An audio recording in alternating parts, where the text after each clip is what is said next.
novamente para mais uma web palestra.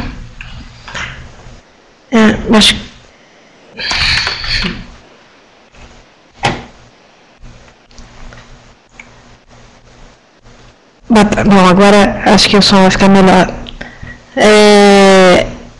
Boa tarde, nós estamos aqui para mais uma web palestra do Telesaúde Espírito Santo.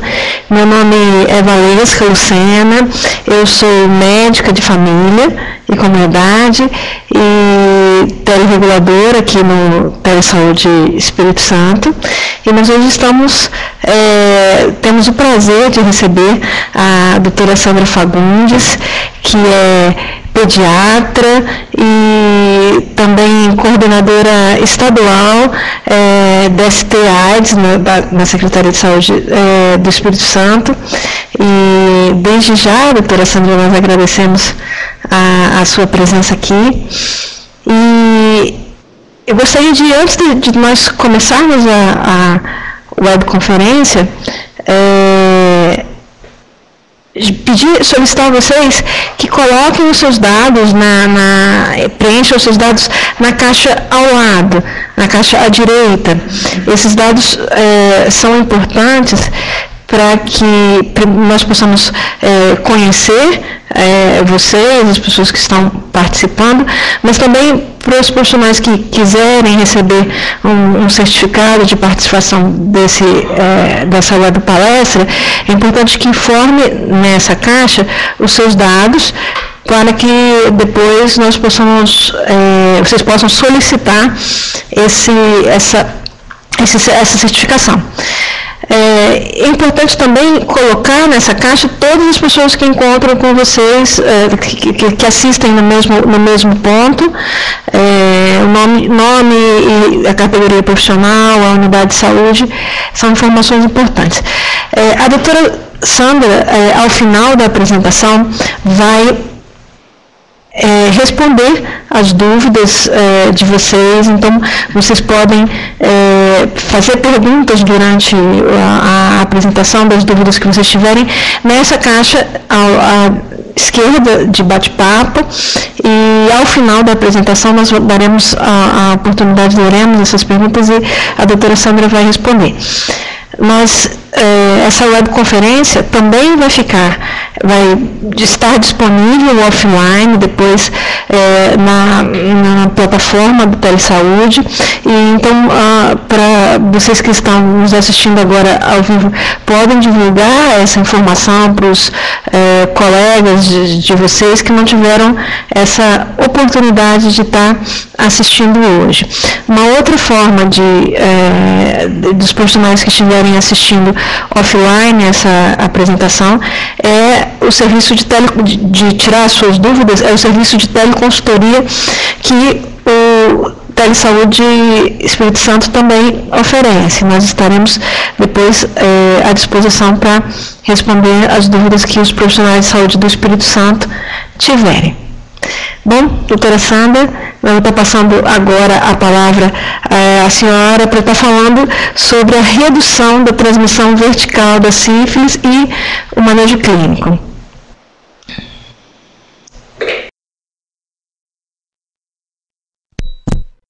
Bom, boa tarde a todos.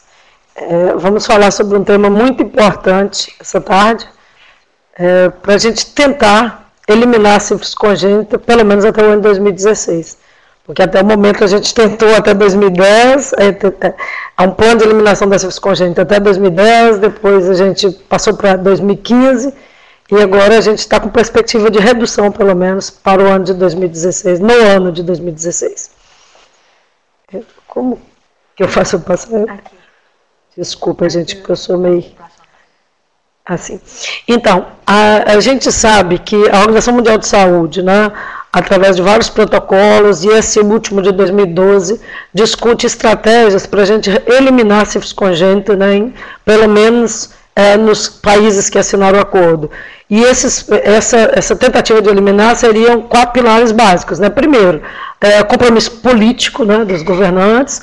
A gente teria que tentar aumentar o acesso e a qualidade aos serviços maternos para recém-nascidos, e também testar e tratar todas as grávidas e seus parceiros, que toda mulher infectada e seu parceiro tem que receber o tratamento, e seus nenéns também, né, de mães infectadas também tem que receber o tratamento adequado. E o último pilar, que é realmente fazer a vigilância, o monitoramento e toda a avaliação da situação da sífilis congênita.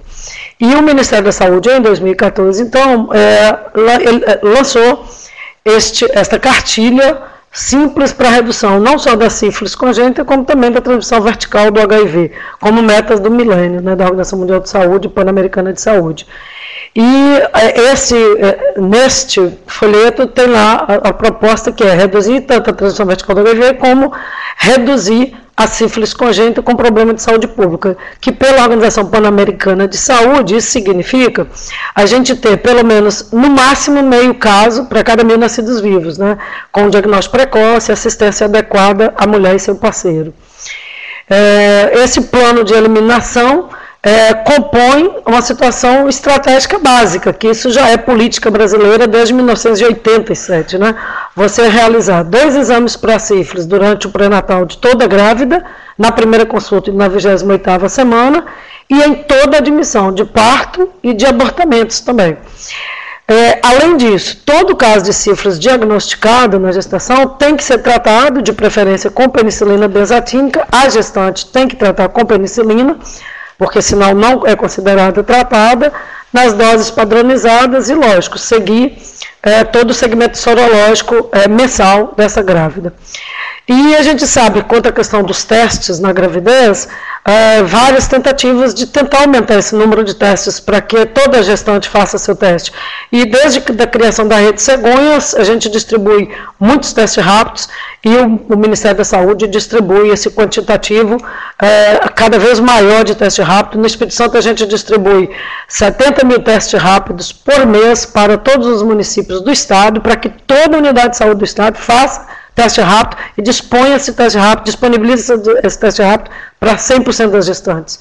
Então, o número de testes, para vocês verem nesse gráfico, o número de testes de sífilis realizado para cada gestante, apesar do quantitativo cada vez maior de distribuição de testes rápidos pela rede Cegonha, a gente vê que aumentou um pouco sobre o número de testes de cada gestante no país, mas em 2014 a realidade não chegava ao que é o certo, que seriam 2 testes para cada gestante no pré-natal e mais um na hora do parto. E a gente teve, no máximo, 1 teste por gestante no país durante o ano de 2014. O número de testes de sífilis, então, realizados, para vocês verem, essa curva que não aumenta muito e que a gente pretende que um dia chegue a 2 testes durante a gravidez. Para vocês verem a questão da epidemiologia da sífilis na gestante da criança, então a gente tem ainda uma quantitativo de gestantes com sífilis, que cada vez tem aumentado realmente nos últimos anos, e se vocês virem aqui no Espírito Santo, a gente tem um número muito superior à média nacional, que é a taxa de incidência de 7,4 gestantes com sífilis, né, por 1.000 nascidos vivos. No Espírito Santo a gente chega a ter 12, 13. E o número de casos de sífilis congênita também, que é bem superior. Aí se você olhar por capital do país, então em Vitória também o número bem superior ao do país de sífilis em gestantes, e também a notificação de muitos casos de sífilis congênita. Isso é realidade no Brasil inteiro, com as curvas, né, ascendentes de uma doença que já teria que ser eliminada desde o ano de 2010, depois do ano de 2015, e que a gente só tem visto que está com curva cada vez mais ascendente. No estado do Espírito Santo, para você ter uma ideia, a gente teve um aumento de 35% no número de casos, se a gente comparar 2012 com 2014.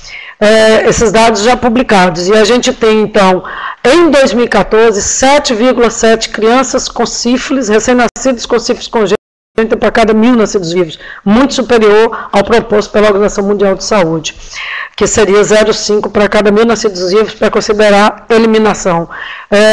Dados ainda não publicados, eu posso informar que no ano de 2015, o Espírito Santo teve 600 casos de sífilis congênita, representando 12,5 casos para cada 1.000 nascidos vivos, que é um número alarmante.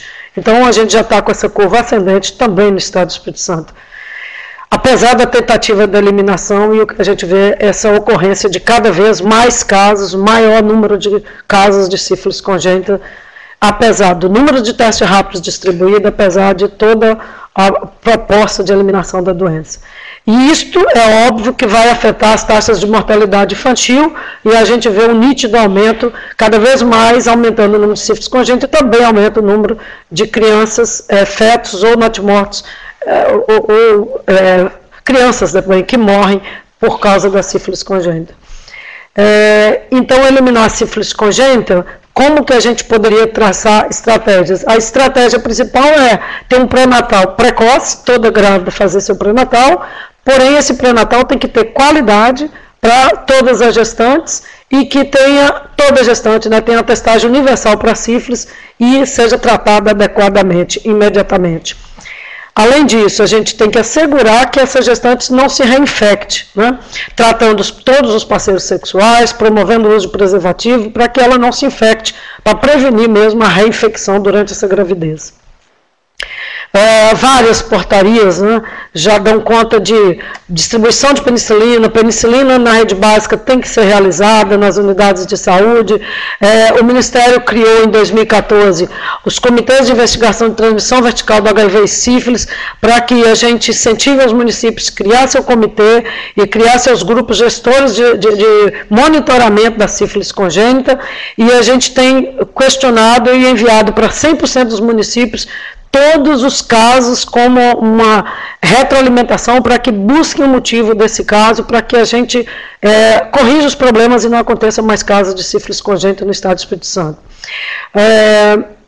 O que seria o tratamento correto da gestante? Então, para a gente discutir como manejo da sífilis congênita, eu tenho que descobrir também como tratar a sífilis em gestantes. Então, as gestantes, nas novas diretrizes de 2015 do Ministério da Saúde, que é o novo protocolo de tratamento de ST do Ministério da Saúde, o que é a nova definição de sífilis adquirida, né? Sífilis adquirida, então, hoje, a partir do novo protocolo, menos de 1 ano de evolução é sífilis, que a gente considera sífilis primária, secundária ou latente recente. Então, a doença clínica que tenha sintomas com menos de 1 ano de evolução. Todo o resto é sífilis com mais de 1 ano de evolução. O que significa? Toda doença que tenha manifestações da sífilis tardia, ou que tenha uma latência tardia, ou que é um tempo indeterminado, significa o quê? A gestante ou qualquer adulto fez o exame e deu positivo. Então, isto é mais de 1 ano de evolução. Não tem sintomas, então não é doença de evolução rápida, é doença de mais de 1 ano de evolução. Então, como se trata hoje em dia a sífilis? Essa foi a mudança. Com menos de 1 ano de evolução, o tratamento de 100% de adultos ou gestantes é uma dose única de penicilina 2.400.000. Mais de 1 ano de evolução, ou seja, tempo indeterminado, um exame só positivo, um VDR positivo, um teste rápido positivo, significa que essa mulher, essa gestante, tem que ser tratada por 3 semanas, intervalo de 7 dias, dose semanal de 2.400.000, lembrando que a penicilina besatínica distribuída pelo Ministério da Saúde é de 1.200.000, então são dois frascos, então um em cada glúteo de 1.200.000 semanalmente por 3 semanas em todas as gestantes que não têm o quadro clínico da sífilis aguda. A sífilis congênita, então, também mudaram os critérios e as definições. A partir do novo protocolo de 2014, aconteceram mudanças no critério de definição de crianças com sífilis congênita. O que agora, a gente tem 4 critérios agora. Então, o primeiro critério é toda criança, né, cuja mãe teve no pré-natal ou no parto teste de sífilis, se foi não treponêmico, com VBRL reagente, com qualquer titulação, imediatamente a gente faz um teste rápido dessa gestante, que é um teste treponêmico. Se positivo, essa gestante é uma parturiente ou uma gestante com sífilis e que não foi tratada e que você deve tratar imediatamente esse neném, porque esse neném é um caso de sífilis congênita. Então, se a gestante não recebeu tratamento ou não teve tratamento adequado, quer dizer, se foi um tratamento inadequado, essa criança é uma sífilis congênita. O que é tratamento inadequado de uma gestante com sífilis? Qualquer tratamento que não seja com penicilina nas doses corretas, então esse tratamento é inadequado. Qualquer tratamento incompleto, mesmo que seja com penicilina, é inadequado. Qualquer tratamento inadequado de acordo com a fase clínica da doença, então também é inadequado. Além disso, o tratamento instituído tem que ser antes dos 30 dias do parto, porque se foi próximo, então também é inadequado, mesmo que seja com penicilina, mesmo que seja 3 doses no último mês, não adianta porque não tratou o neném, não deu tempo de tratar o neném dentro da barriga da mãe. Além disso, parceiros sexuais com sífilis que não foram tratados ou que foram tratados inadequadamente. Isso também é considerado que o neném tem sífilis congênita.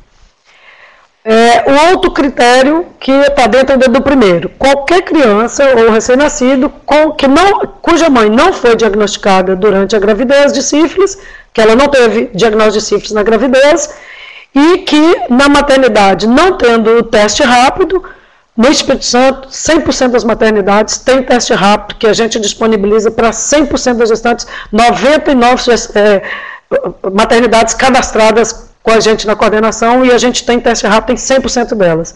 Mas se não fizer o teste rápido na hora do parto, se ela fizer um VBRL, der reagente, qualquer titulação, VBRL positivo, independente da titulação no parto, isto também é um caso de sífilis congênita. Tem que tratar o neném como sífilis congênita e notificar. E toda criança também que a mãe teve o teste rápido na hora do parto, positivo, e você não tem disponibilidade do VBRL no momento do parto, você também tem um caso de sífilis congênita. Então são as duas situações na hora do parto, tanto o VBRL como o teste rápido. Além disso, o segundo critério, todo indivíduo que tenha menos de 13 anos de idade, que tenha alguma evidência, com títulos ascendentes de VBRL, ou teste não treponêmico com VBRL após 6 meses de vida, positivo, exceto, lógico, se você teve um caso de sífilis congênita e tratou e está só acompanhando a curva da queda do título. Então, casos positivos de VBRL ou de teste rápido em crianças abaixo de 13 anos também é considerado como segundo critério de sífilis congênita. O terceiro critério é toda mulher que chega para um aborto ou que tem um natimorto, e que apresente teste para sífilis treponêmico ou não treponêmico, qualquer titulação de VBRL ou um teste rápido positivo, realizado ou na hora do pré-natal ou na hora do parto curetagem, também, se ela não foi tratada ou foi tratada inadequadamente, esse caso também é um caso de notificação de sífilis congênita. O quarto critério é a evidência absoluta da infecção com a presença do treponema pálido em qualquer, que é o agente da sífilis, em qualquer situação, ou na placenta, ou no cordão umbilical, ou qualquer lesão, biópsia ou necrópsia da criança, ou de aborto ou natimorto. Então, são 4 critérios de definição de sífilis congênita. Então, a sífilis no recém-nascido, o grande problema é porque 75% dos nenéns nascem assintomáticos. Então, de 75% a 80%, a criança não tem nada. Ele vai só apresentar alguma situação, alguma clínica após 1, 2 meses. E a pessoa não vai achar que a criança está doente. A infecção, então, pode se manifestar mais tardiamente. A manifestação clínica, então, na criança, a gente divide as manifestações em 2 situações. Após 2 anos de idade, a gente fala que é sífilis congênita tardia. Se a gente diagnosticou antes de 2 anos de idade, então essa sífilis é considerada sífilis congênita precoce.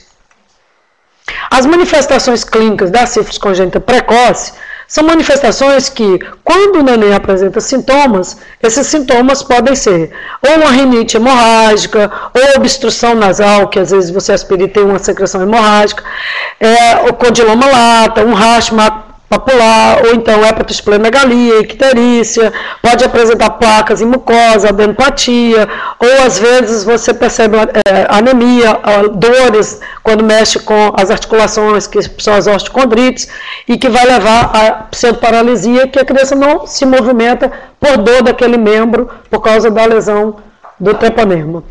E a gente sabe que a sífilis congênita é uma doença grave, com possibilidade de 40% de taxa de letalidade.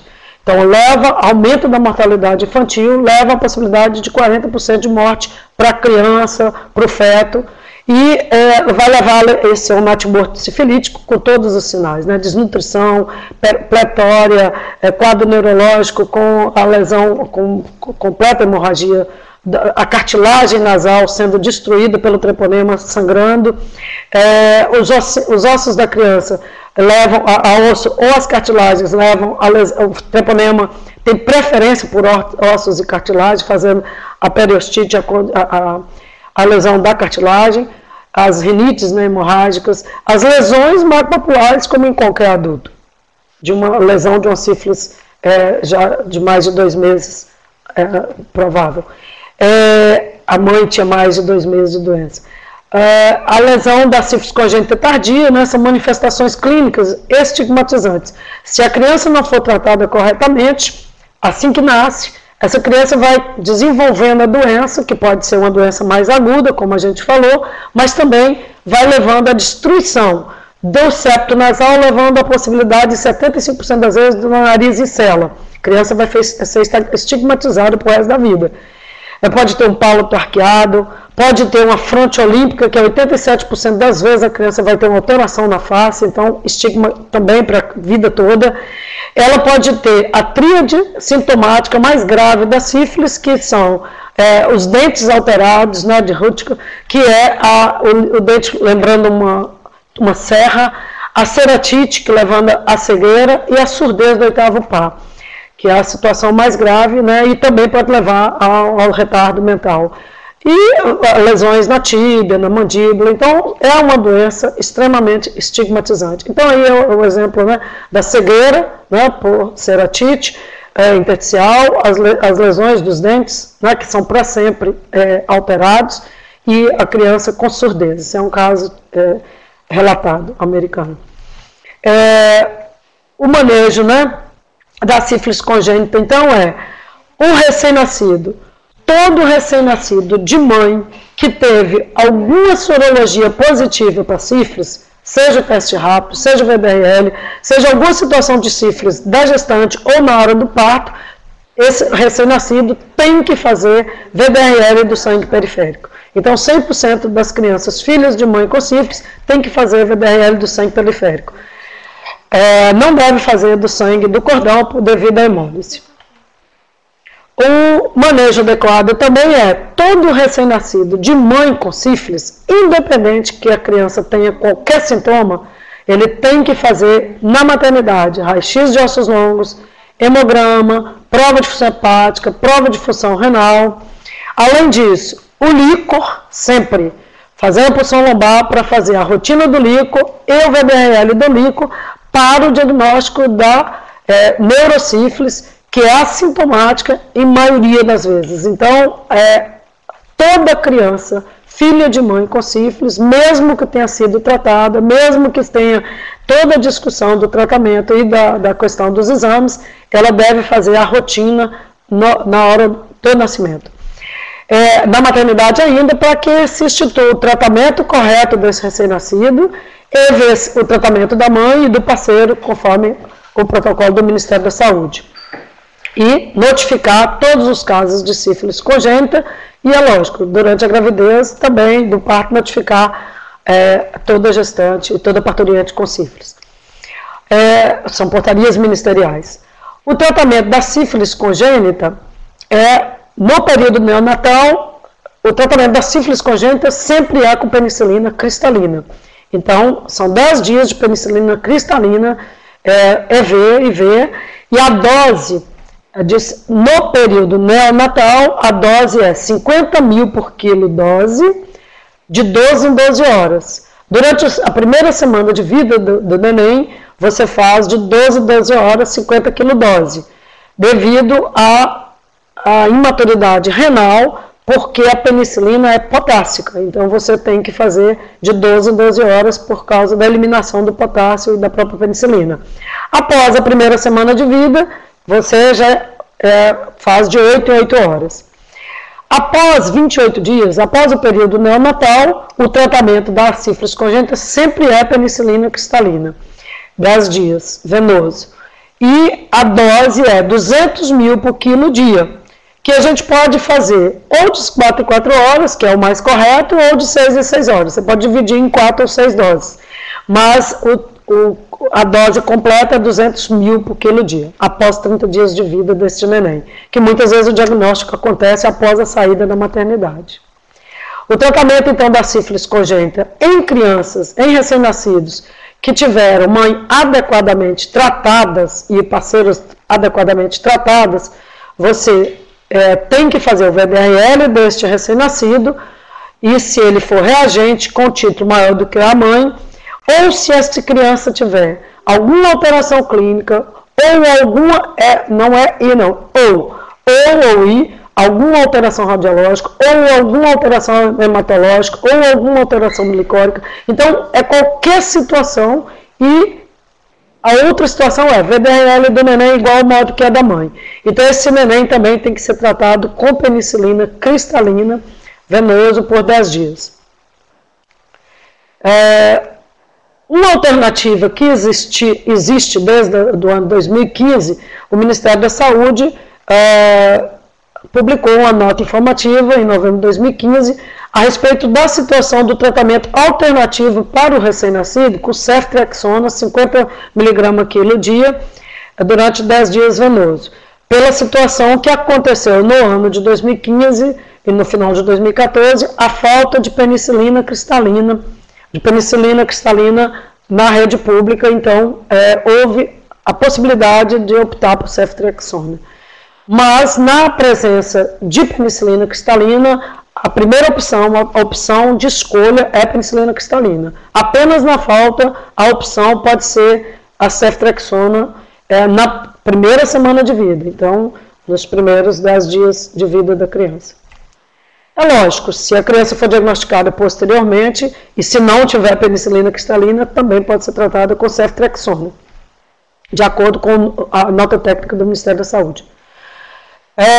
Toda criança com sífilis congênita tem que ser acompanhada no mínimo por 18 meses da vida dele.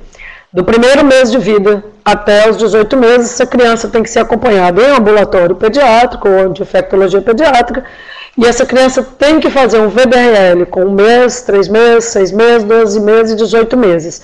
Se essa criança teve alguma alteração licórica ou um VDRL positivo no líquor, essa criança tem que repetir o líquor com 6 meses de vida e ver se tudo normalizou. Se ainda não normalizou, ela tem que ser repetido com 1 ano de idade. Aos 18 meses, todas as crianças acompanhadas que tiveram sífilis congênita têm que realizar o exame com teste definitivo do FT-ABS, que é um teste treponêmico aos 18 meses de vida, para fechamento do caso. O acompanhamento também deve ser um acompanhamento neurológico, audiológico e oftalmológico, porque eles têm todas as condições de desenvolverem sequelas neurológicas, problemas de perda de audição, problemas de cegueira. Então é uma criança que tem que ser acompanhada durante o primeiro ano de vida muito rigorosamente. Além disso, o que a gente tem de discussão para tentar eliminar a sífilis congênita no país? É a proposta, né, do Brasil, da UNAIDS, da OPAS, de que a gente deveria ter uma cobertura de pré-natal de mais de 95%, um teste de sífilis em toda gestante, mais de 95% de todas de gestantes, 95% das gestantes com sífilis, né, sendo tratada com penicilina, para que a gente tenha a eliminação da sífilis congênita no país. Temos várias portarias, das mais antigas até as mais recentes, sobre o uso e instituição da discussão de fazer testes das gestantes, de acompanhar essas gestantes mensalmente com o VDRL para que tenha queda dos títulos. Tem a portaria da Rede Cegonha, que também estimulou a questão do teste rápido. Tem a situação de várias portarias sobre a instituição da penicilina na unidade de saúde. Então, a gente tem várias portarias que instituíram toda a situação com distribuição de 100% dos insumos para que elimine essa doença na rede pública e também na rede privada. E a gente não tem visto isso acontecer, que a gente tem visto um aumento dos casos, e por isso a gente tem feito aulas e acompanhamento e discussões com gestores e com profissionais de saúde na tentativa de eliminar esta doença. O Pacto pela Vida da Rede Cegônia, né, já desde quando foi criado, era de que 100% das gestantes fossem testadas, tanto pelo HIV como para sífilis, durante o pré-natal, né, na rede básica, na unidade de saúde. Um acompanhamento do pré-natal de qualidade, realizando os exames, né, e para que a gente reduza o número de casos de sífilis congênita, principalmente menor de 1 ano de idade, e também da transmissão vertical do HIV. E também, reduzindo os casos de sífilis congênita, a gente reduz a taxa de mortalidade infantil, que é uma das metas do milênio. Várias outras portarias, né, do Ministério da Saúde sobre a discussão do uso da penicilina, sobre a distribuição de testes em toda a unidade básica de saúde desde 2013. A gente disponibiliza no Estado desde 2013. Em 2012 e 2013, nós treinamos 100% dos municípios do Estado para todos realizarem teste rápido nos seus municípios e transformar esses treinamentos para as unidades básicas de saúde, para todos os profissionais de unidades básicas de saúde. E a portaria de 2014 já incluía todos os agravos de notificação obrigatória, também a sífilis adquirida, porém essa portaria, em 2016, a nova portaria também de notificação inclui todas as discussões sobre sífilis.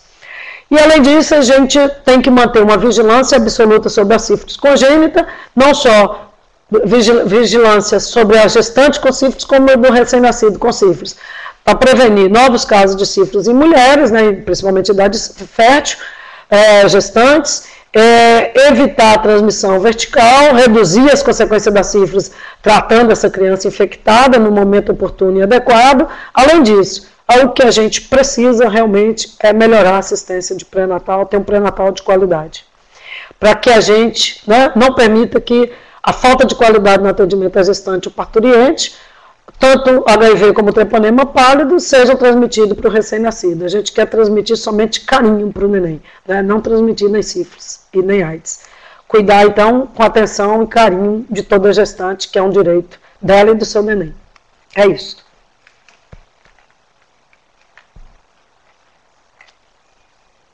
Estou à disposição, se tiver perguntas.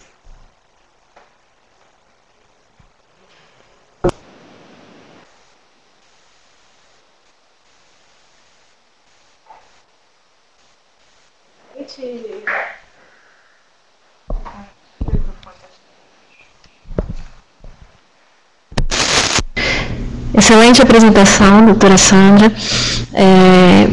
Nós temos várias perguntas aqui, mas eu vou começar com a minha pergunta, que é a respeito da questão, a senhora falou de que em 2015, na ausência, na falta da penicilina, chegou a ser preconizado o uso da ceftriaxona, né? E a minha pergunta é sobre o segmento desses bebês que agora estão com 1 ano, possivelmente. 6 meses, que foi a partir de dezembro. Foi a partir de dezembro, correto. Então, tem menos tempo. Mas, no segmento, a eficácia desse tratamento é semelhante, ou em outros estudos a eficácia é semelhante ao do bezetacil? As equipes de atenção primária precisariam estar mais atentas a essas crianças que fizeram tratamento com ceftriaxona e não com bezetacil?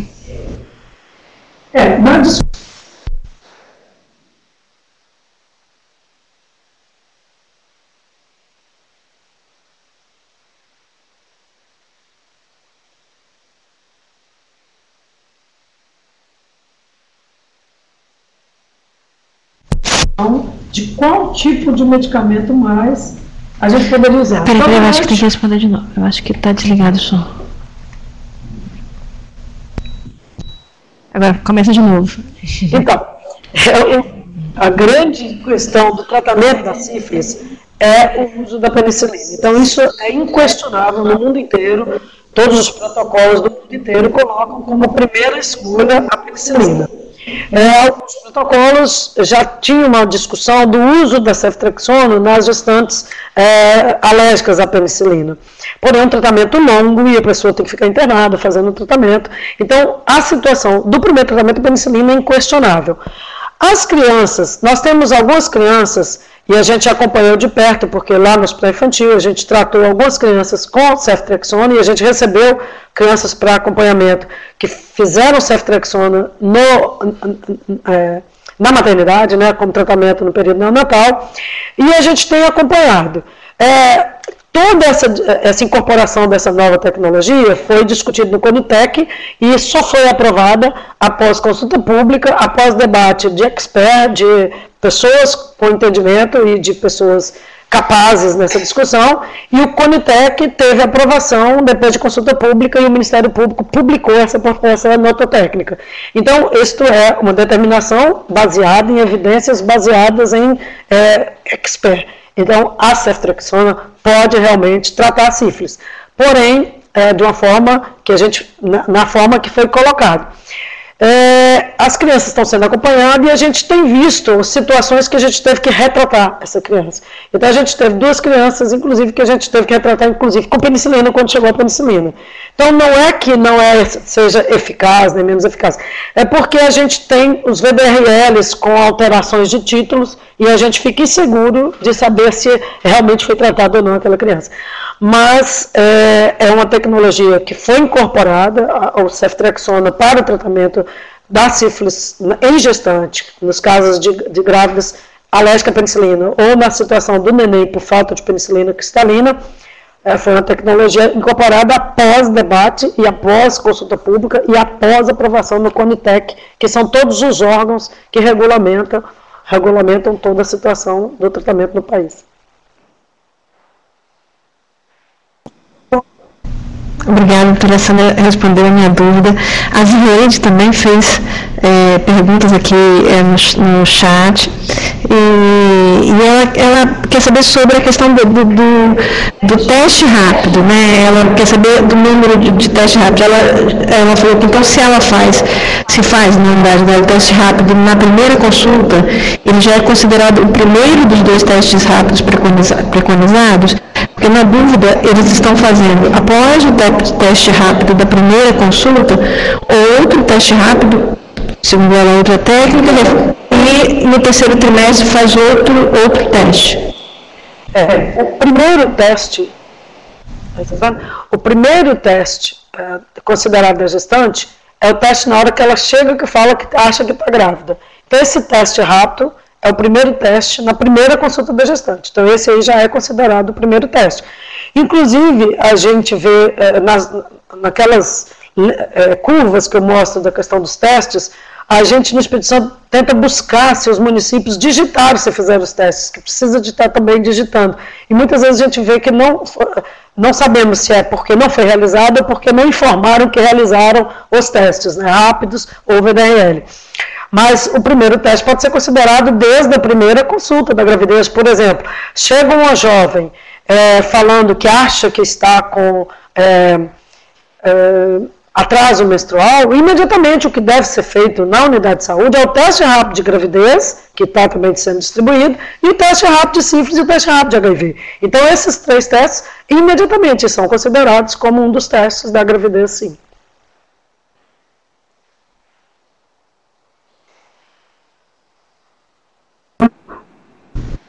Obrigada.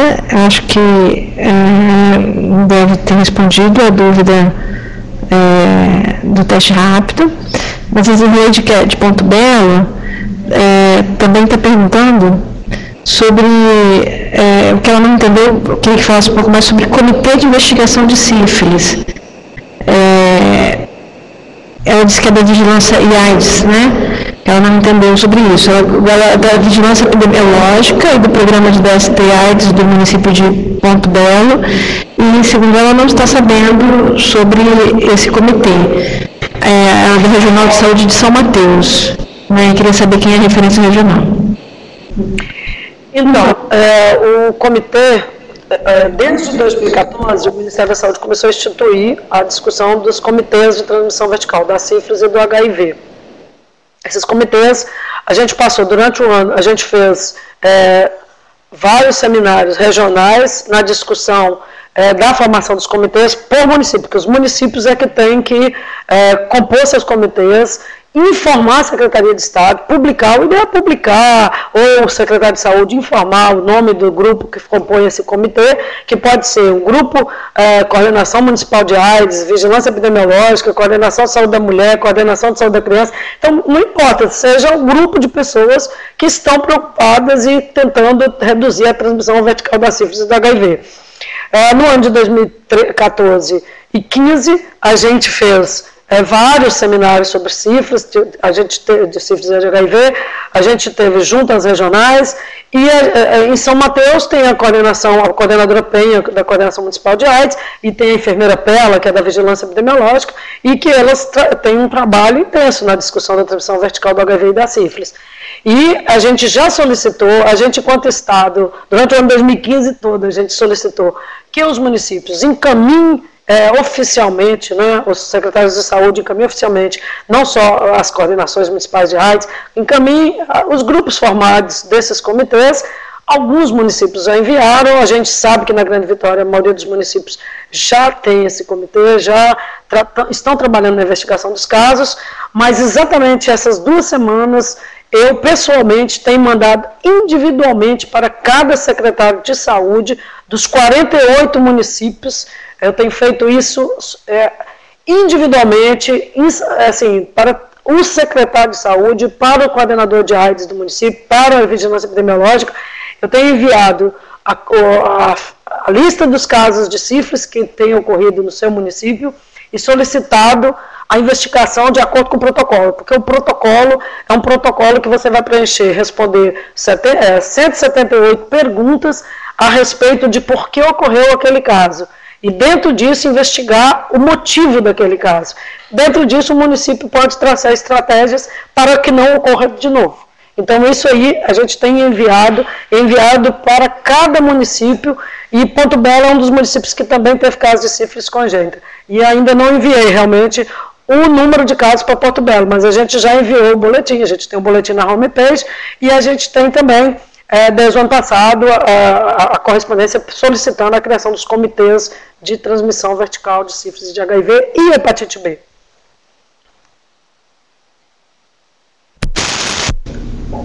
E Porto Belo está aqui participando hoje e participando com bastante interesse. Nós temos mais uma pergunta de Porto Belo sobre a questão do líquor. Se a maternidade não fez o exame de líquor, o que o município pode fazer lá em Porto Belo? A questão do líquor, várias maternidades acabam tratando o neném sem realizar o líquor, que não fizeram, tem que realizar tudo se a criança teve a chance de ter neurosífilis. Na realidade, quando a criança chega até a gente, muitas vezes a gente verifica, faz todo o exame para ver a questão neurológica e ver se a criança tem alguma situação de alteração do crescimento e desenvolvimento neuropsicomotor. Lá no hospital, a gente, às vezes, faz a opção de ter ou não a realização desse líquor, dessa criança que acabou sendo tratada sem o líquor. Mas a gente tem vários outros exames também que a gente faz, ultrassom tenela, a gente faz toda uma investigação para ver alguma alteração neurológica também. Mas o município, se tiver chance de fazer, tudo bem, mas o certo é na maternidade ou no momento do tratamento do neném. Às vezes o neném é tratado posteriormente. Em qualquer momento que ele for tratado, deve sim realizar o líquor, porque a neurosífilis pode ser uma doença silenciosa e só apresentar os sintomas posteriormente.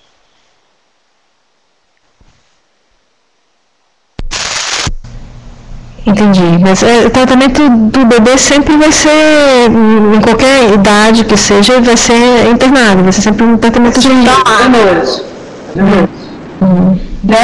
No mínimo na veia, de 10 a 14 dias. Então, assim, é sempre venoso, a penicilina cristalina. Não tem chance de fazer sem estar com a criança internada em um local. Mesmo que a criança tenha o diagnóstico de sífilis congênita, após 5 anos, 4 anos, 8 anos, às vezes a gente tem casos. A gente tem casos do diagnóstico de sífilis congênita, inclusive de uma criança de 14 anos de idade. Era realmente, ele já tinha estigma, todas as lesões possíveis de estigma da sífilis congênita. As crianças, elas são acompanhadas no segmento até os 18 meses, e nesse período, se o profissional de saúde observa alguma alteração no exame físico ou na sorologia, ela deve ser encaminhada para retratamento. Sim, então, o retratamento deve sempre ocorrer, principalmente se o VDRL começa a aumentar. Então, se você está acompanhando o VDRL de toda criança, o VDRL é o principal para acompanhamento de todo o tratamento da sífilis, lógico, é o exame para o acompanhamento do paciente com sífilis, na criança ou no adulto.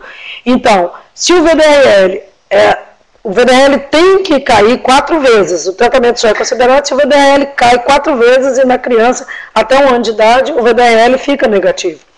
Então, o VDRL tem que negativar entre 10, 11 meses até 1 ano e 3 meses. Então, o VDRL vai ficar negativo. Se você percebe o aumento do VDRL, é lógico, essa criança, se confirma o aumento, essa criança tem que ser retratada sim. Além disso, se tiver quadro clínico, se a criança começa a não melhorar de anemia, começa a apresentar alguma alteração do desenvolvimento neuropsicomotor, essa criança tem que ser encaminhada e retratada realmente, para internação. Deve ser internada para retratar. Eu tinha visto uma pergunta que tinha... ainda na questão do acompanhamento do VDRL, eu estou aqui lembrando, a pessoa perguntou se a criança some com 6 meses de vida, o que faz depois se não acompanhou. Na verdade, se até 6 meses você tem que fazer o VDRL de 1, 3 e 6 meses. O certo é fazer até 18 meses de vida. Porém, você tem que fazer pelo menos acompanhamento até 1 ano de idade para ter o VDRL negativado, para você considerar como cura realmente. E é óbvio, o ideal é até 18 meses para você também fazer o teste treponêmico. É frequente a necessidade de retratamento, na sua experiência clínica?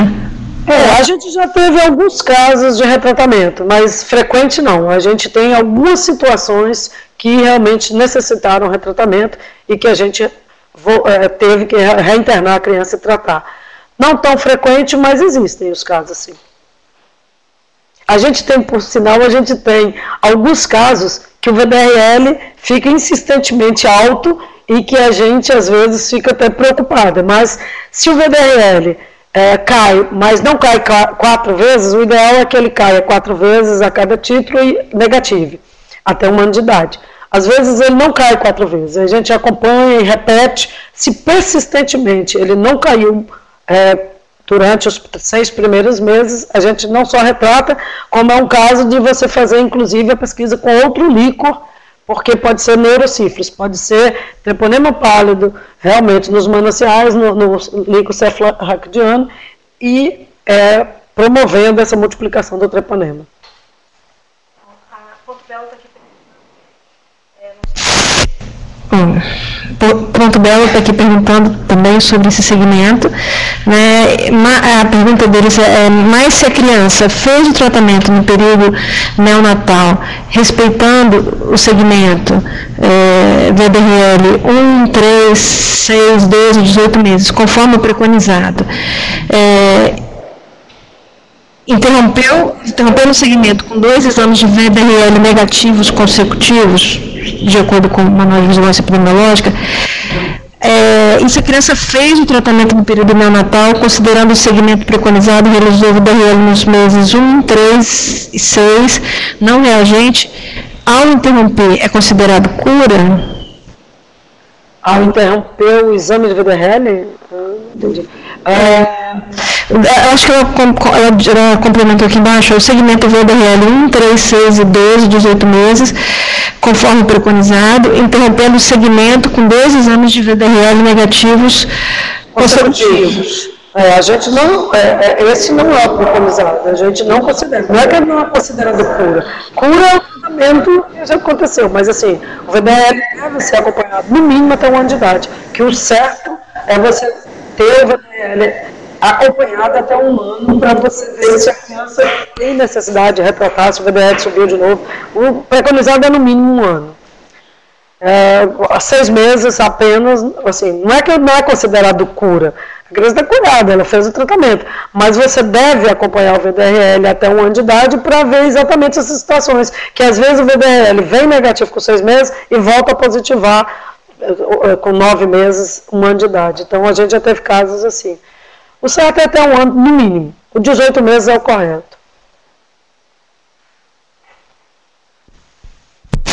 Ele também está informando que eles estão com um problema de informação de testes rápidos no CIA. Essa questão assim, é um problema que no município tem que buscar o técnico que... a gente sabe que existe dificuldades, porque quando a gente busca o número de testes realizados nos municípios, muitas vezes a gente vê que às vezes o município afirma que fez muito mais testes do que isso, e a gente não viu que digitou. Então, assim, tem que procurar realmente os técnicos responsáveis por essa situação em cada município.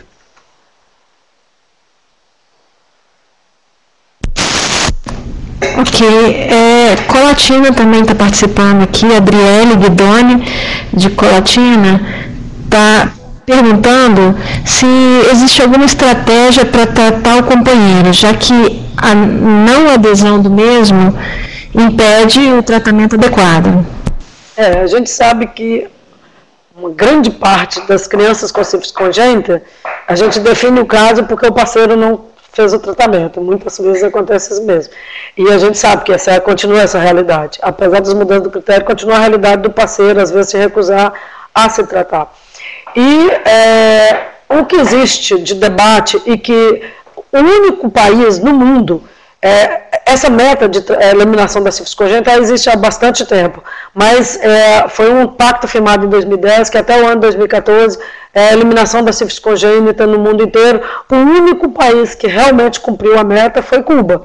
Então, Cuba tem uma experiência grande a respeito dessa situação do acompanhamento do pré-natal, e lá eles conseguiram realmente eliminar a sífilis congênita. Eles têm muito tempo que não tem casos de sífilis congênita.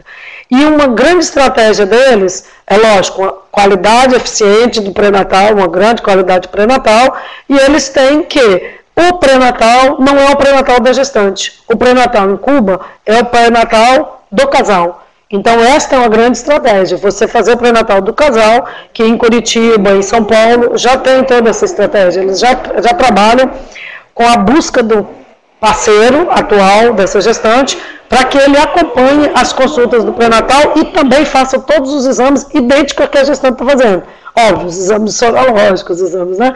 Então, todas as sorologias que são propostas para a gestante também têm que ser feitas no parceiro. Então, ele acompanha toda a consulta com essa gestante, também realizando exames na primeira consulta de pré-natal, nas 28 semanas, e é lógico, na hora do parto. Então, essa estratégia do parceiro fazer o pré-natal, que significa o pré-natal do parceiro, pré-natal do casal, como Cuba chama, né? Como o São Paulo tem feito isso muito estrategicamente também.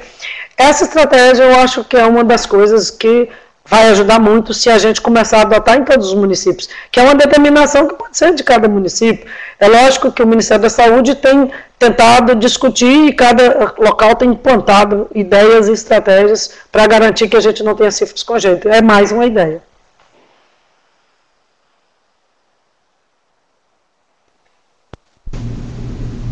Obrigada. Eu fico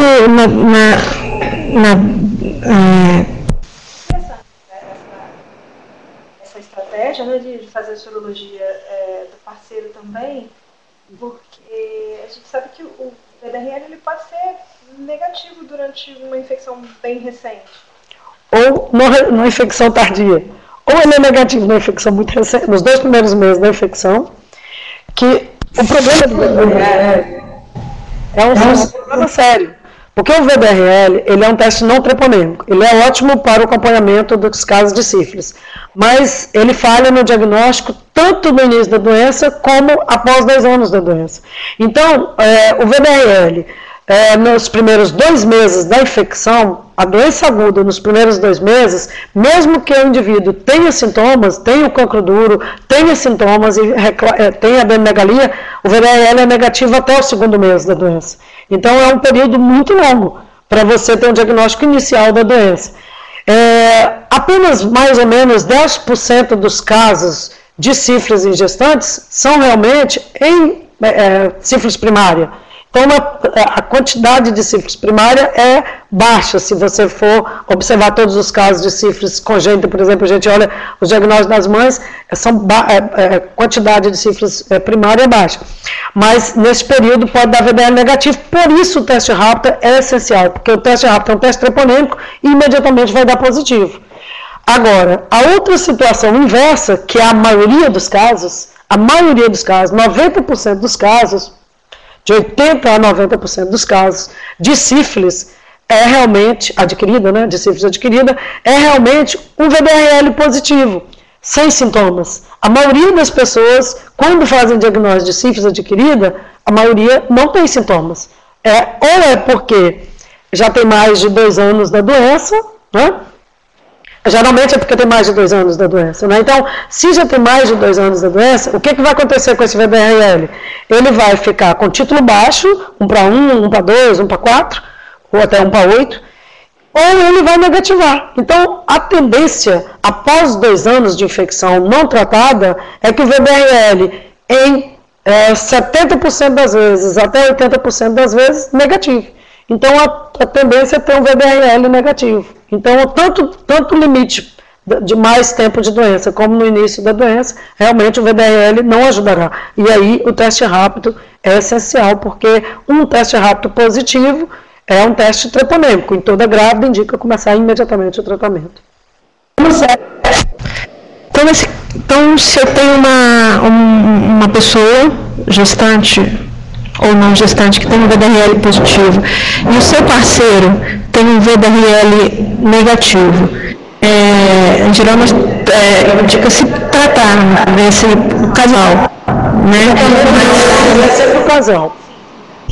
Mas é indicado nesse parceiro que tem um VDRL negativo fazer um teste rápido, então. Ele vai dar positivo. Com certeza. A outra situação, a gente tem muito essa discussão sobre o tratamento do parceiro, né? Então, assim, toda grávida com sífilis, o parceiro tem que ser tratado, independente do exame. Assim, a criança terá sífilis congênita se o parceiro não for tratado adequadamente. Um caso de sífilis congênita vai acontecer, né? Porém, o que mudou no novo critério, que é o primeiro critério, é exatamente essa discussão do parceiro.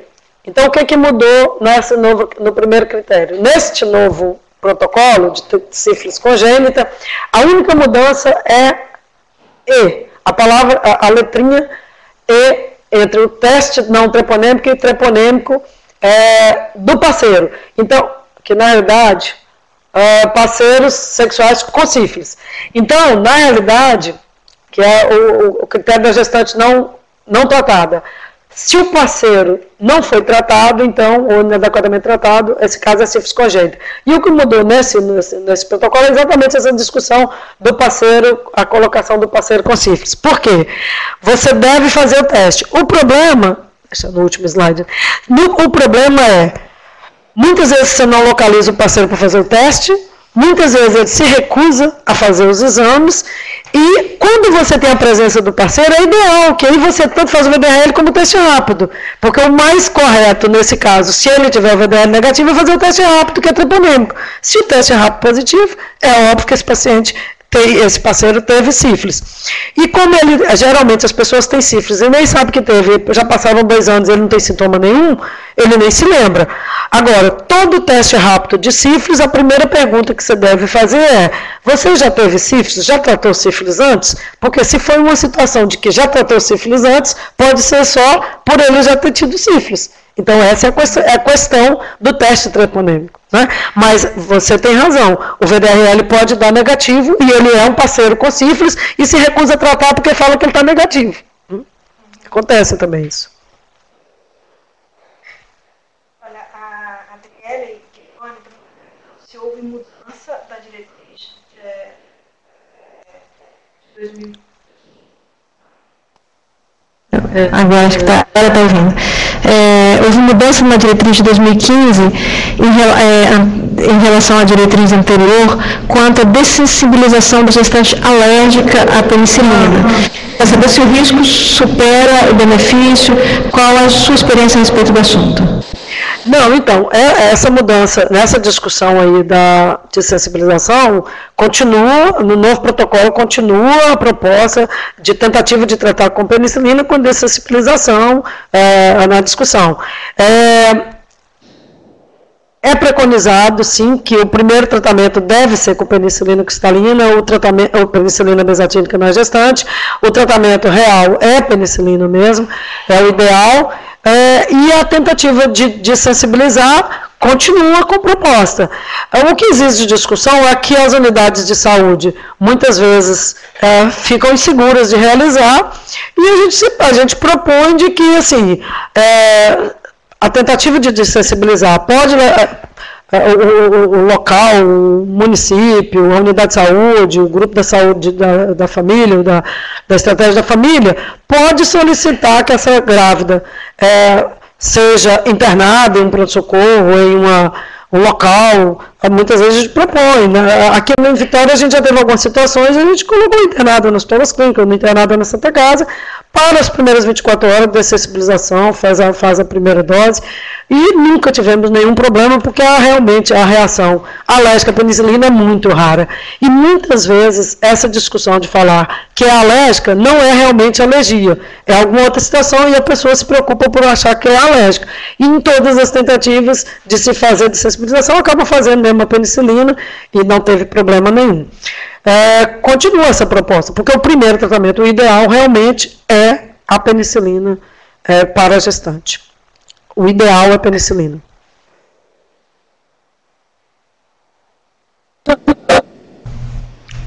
Acho que a dúvida, acredito que foi respondida. Eu acho que a Zinaide fez mais alguns comentários aqui, mas acho que já também está respondida a sua dúvida. Se não tiver, passa para a gente, Zinaide. O Marcelo Dalla está aqui participando, contribuindo também, né, falando sobre o sucesso que depende basicamente da atenção primária. Essa é a importância, por isso que nós estamos aqui, né, fazendo essa webconferência.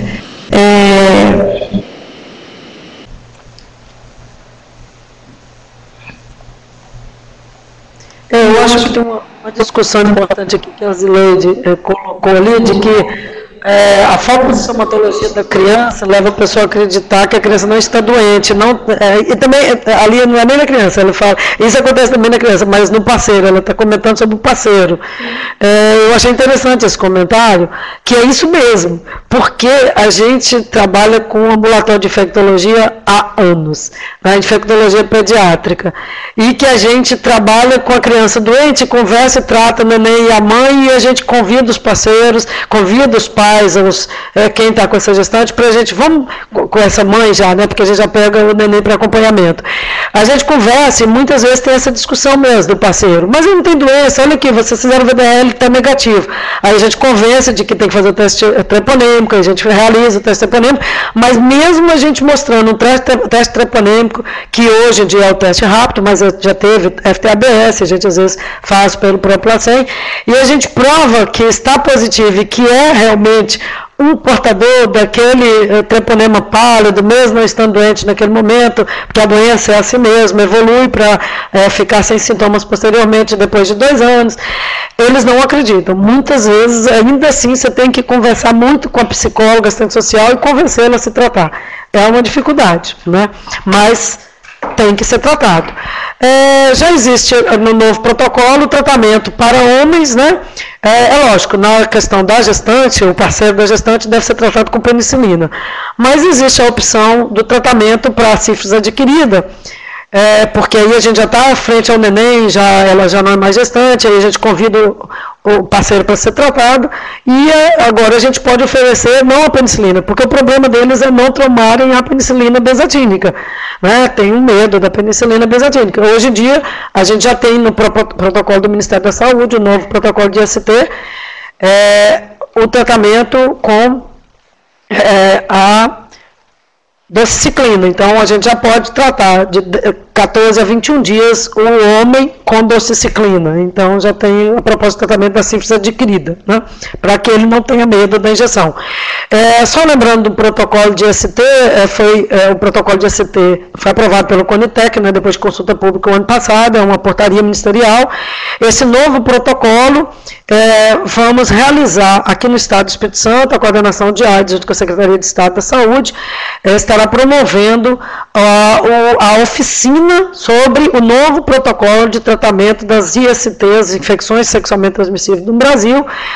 Deste novo protocolo, nós vamos trabalhar junto com o Ministério da Saúde, fazer a oficina regional para Minas, Rio e Espírito Santo, do dia 29 a 30 de agosto. Nós vamos fazer essa oficina enquanto coordenação estadual, Secretaria de Estado da Saúde, está em fase de licitação o local que será, e a gente vai convidar, a gente vai ter a participação dos 3 estados, né, Minas e Espírito Santo, com uma parte dos profissionais de saúde do Espírito Santo. Então, a gente vai divulgar e vamos começar a fazer as inscrições para que treine para esse novo tratamento, que inclusive tem o novo tratamento, o novo diagnóstico da sífilis adquirida.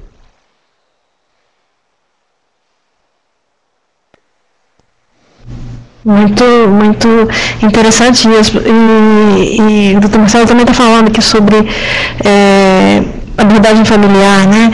E eu ainda falo também sobre a importância de uma abordagem integral dessa família, dessas pessoas, porque muitas vezes a gente se depara com um diagnóstico de sífilis que tem implicações familiares muito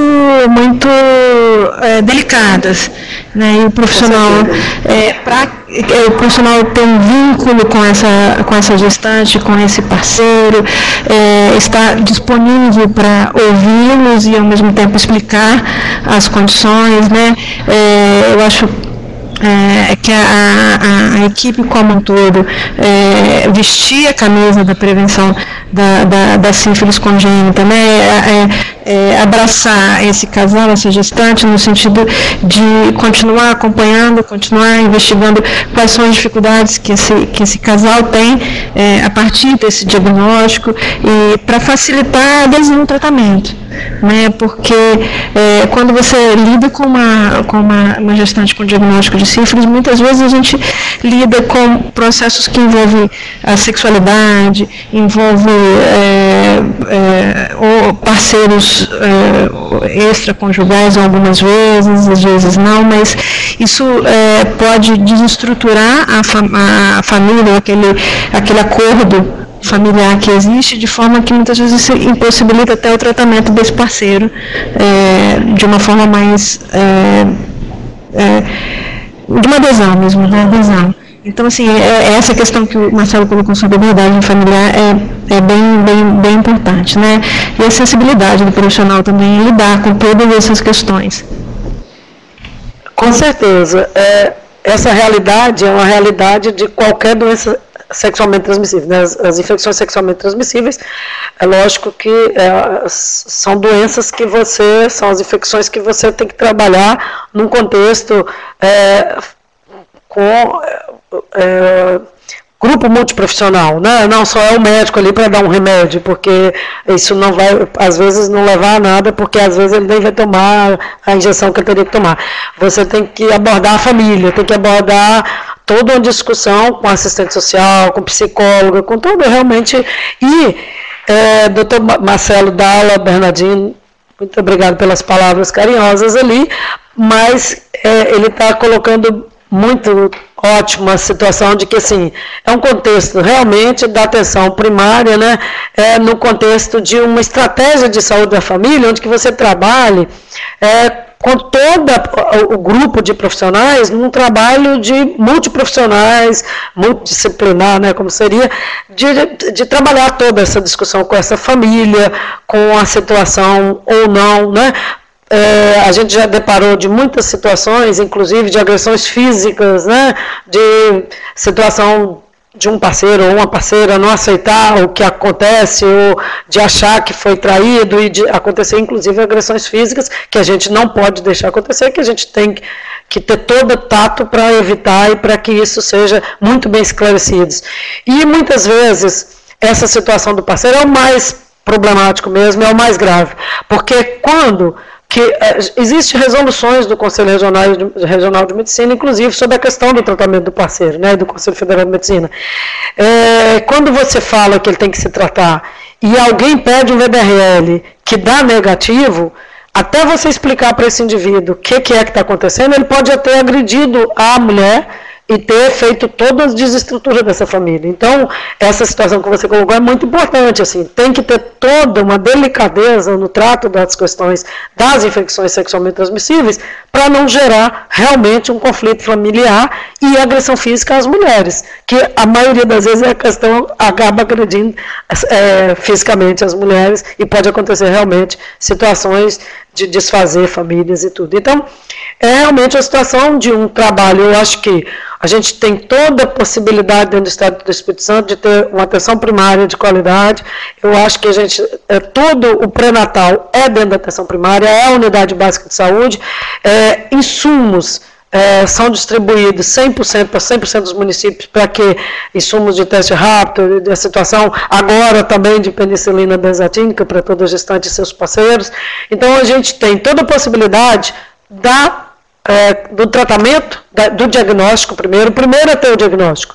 Então, se eu tenho teste rápido, eu faço desde a primeira consulta do pré-natal e repito esse teste rápido, faço todo o acompanhamento, com o VDRL, que os municípios têm que continuar a ter não treponêmico, que é o VDRL, porque é a única forma de acompanhar os casos de sífilis adquirida e também de criança com sífilis congênita. Mas se eu tenho todo o contexto, se eu tenho todos os insumos, eu tenho que ter também tudo isso que você colocou, todo o querer daquelas equipes de atenção primária, todo o querer dos grupos de multiprofissionais, para que a gente acolha essa gestante, a gente faça com eficácia todo o acompanhamento e o tratamento para que a gente não tenha lá no nascimento ou um natimorto, ou um aborto, ou um neném com sequelas de uma sífilis congênita que 40% das vezes vai levar à morte e que vai aumentar a mortalidade infantil e que poderia 100% ser evitada com testes de graça, com penicilina agora na rede pública de volta e com toda a situação de acompanhamento de pré-natal, que a gente sabe que no Estado do Espírito Santo a gente tem uma cobertura de pré-natal de 80% a 90%. Né? Então a gente tem toda chance de melhorar tudo isso e diminuir os casos de sífilis congênita. Na realidade, nós, Estado do Espírito Santo, temos na nossa meta, nosso plano de governo como meta, eliminar a sífilis congênita no ano de 2016, que é meio caso para cada 1.000 nascidos vivos. É a nossa esperança.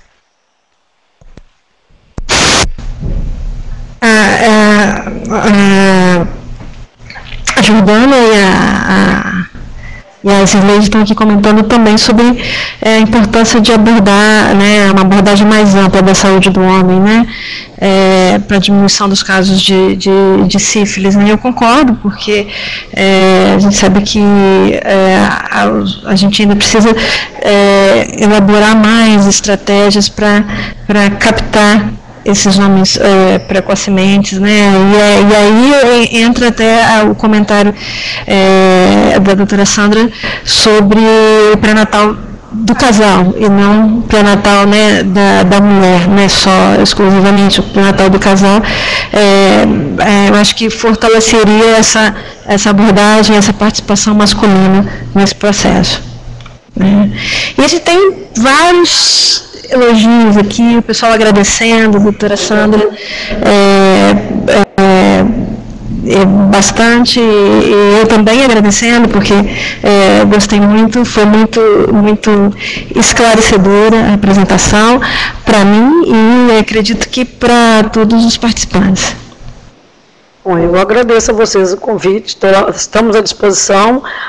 A gente brinca que a gente lá, eu e a doutora Betina, que é a nossa ginecologista da coordenação, somos verdadeiras rainhas de sífilis e de AIDS, né, que a gente está o dia inteiro tentando discutir para a gente tentar reduzir a transmissão vertical desses dois agravos, e agora incluímos hepatite B, lógico, o doutor Marcelo, que vai vir falar também, e realmente a gente tem uma angústia, porque a gente tem todas as ferramentas. Quais são as ferramentas?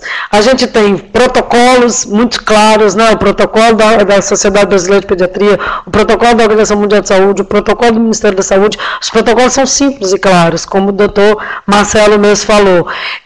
A gente tem os insumos de graça ali na mão. A gente, infelizmente, a gente ainda tem várias devoluções por mês de muitos testes vencidos.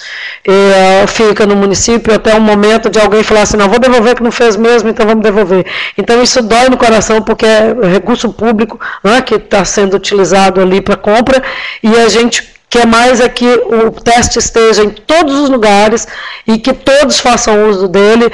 Agora, não precisa mais ser médico ou enfermeira ou farmacêutico para fazer teste rápido. O Ministério fez uma portaria em 2014 que qualquer profissional técnico, ou do nível técnico, ou do nível superior, que esteja na unidade de saúde, que tenha a forma de uma aula sobre como realizar o teste, ou a bula onde que seja realizado o teste, pode realizar esse teste sim. Então, todos podem fazer esse teste na unidade básica de saúde, e a gente tem disponibilidade para 100% das unidades básicas de saúde, e só quero informar que a partir de maio nós mandamos um documento, nós entregamos um documento discutindo o seguinte, a gente precisa de monitorar os testes rápidos, porque a gente faz essa distribuição desde 2012 para 100% dos municípios, mas o retorno que a gente tem é mínimo, assim, é muito pequeno sobre a realização, se quantos foram realizados, quantos deram positivos, e agora, a partir do ano de 2015, o Ministério da Saúde exige que todos os municípios cadastrem 100% das unidades básicas de saúde para a realização do teste no Syslog Lab. E a gente está nessa luta desde o ano de 2015 para que 100% dos municípios estejam cadastrados no Syslog Lab, junto à Coordenação Estadual e o Ministério da Saúde, para que a gente tenha um monitoramento se estão sendo realizados esses testes ou não, porque a gente viu que no ano de 2015 a gente teve muita devolução de testes vencidos, que estavam nos municípios ou na Unidade Básica de Saúde. E a gente precisa que esse teste chegue até a gestante. Realmente realizar o teste da gestante na primeira consulta em 28 semanas. E temos teste rápido em todas as maternidades para 100% das parturientes.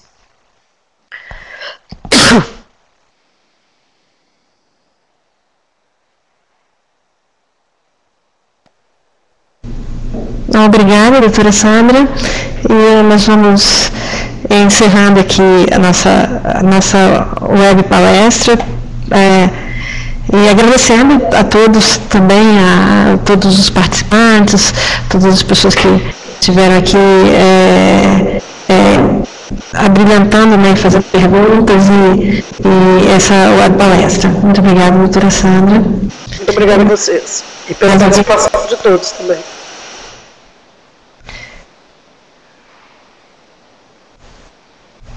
Obrigada, Marcelo.